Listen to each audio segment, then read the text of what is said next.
Bienvenidos una vez más a este su podcast favorito y el más bonito, Sin pelos en la lengua, con su servidor Ángel Noel. Hoy nos vamos rapidito con el tema del día, que son las lenguas, los dialectos y la variación lingüística. Entonces, ¿qué son estas tres cosas? Vámonos yendo de lo general a lo particular. Las lenguas, como las han definido una gran variedad de autores, se pueden entender a partir de la comparación con otro concepto muy parecido y con el que frecuentemente se confunde, que es el lenguaje. De manera general, el lenguaje es la facultad, muy humana además, que tenemos para poder comunicarnos a través de códigos lingüísticos.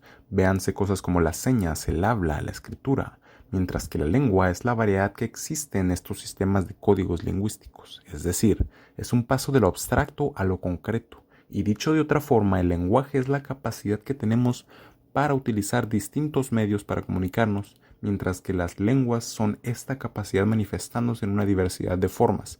Veamos cosas como el español, el inglés, el alemán, el japonés, el árabe y demás infinidad casi de lenguas que tenemos en el mundo. Ahora, los dialectos son algo que se comienza a complicar bastante más. Como todo en la lingüística, una vez que nos ponemos a examinar detenidamente la procedencia y legitimidad de la utilización de distintos términos, puesto que la falta de una definición no ambigua de los dialectos es un problema generalizado en este campo. Distintos autores hablan de distintas definiciones que frecuentemente no encajan entre sí. Otros mencionan que este es un concepto ambiguo que, más que estar relacionado con la lingüística en un sentido gramatical, tiene que ver con conceptos como el prestigio y el poder o el arrebatamiento de éste, y la construcción del sentido de pertenencia a una nación, junto con lo que esto conlleva, claro. Este es de hecho un problema de conceptualización que se remonta hasta la antigua Grecia. Así es, la lengua griega que vinculamos con esta civilización no se trataba de una sola lengua única, sino de un grupo de variaciones locales que contaban con sus propias tradiciones literarias y usos. Estas variaciones eran el iónico, que se utilizaba para relatar la historia, el dórico, el cual era usado para expresar obras corales y literarias, y el ático, que se reservaba para la interpretación de las tragedias griegas.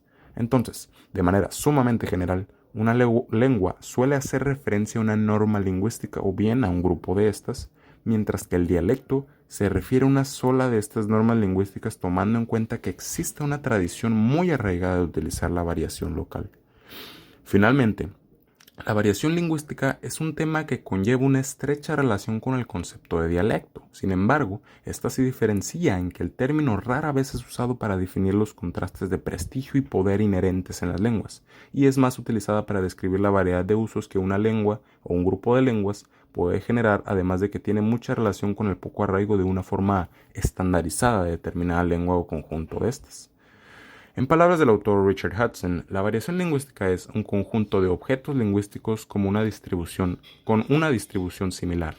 Entendamos entonces estos objetos lingüísticos como sonidos, palabras, gramáticas, entre otros, mientras que la distribución similar hace referencia a los factores externos con los que podemos asociar estos objetos lingüísticos.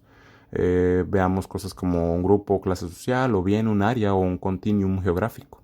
Estas variaciones lingüísticas no necesitan ser completamente homogéneas, puesto que la variación, lejos de ser un fenómeno subjetivo o artificial, es un hecho de la vida lingüística. Por ejemplo, pensemos en la comunicación como se presenta en un contexto jurídico. Se utilizan una serie de convenciones lingüísticas que se encuentran independientemente de la lengua, dentro del contexto del tribunal, corte o documento legal en el que se utilice.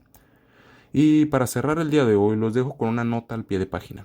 Y esta es que, si bien esta es la forma general en que se definen estos conceptos, estas definiciones no son para nada absolutas y mucho menos sencillas. Para esto aplica lo mismo que para las lenguas. Estas están vivas y llenas de dinamismo. Son entes complejos en un constante estado de cambio y por tanto no se apegan a una sola norma que pueda explicarlas en su totalidad, y menos sin un acercamiento interdisciplinar que tome en cuenta la infinidad de circunstancias y factores que las rodean.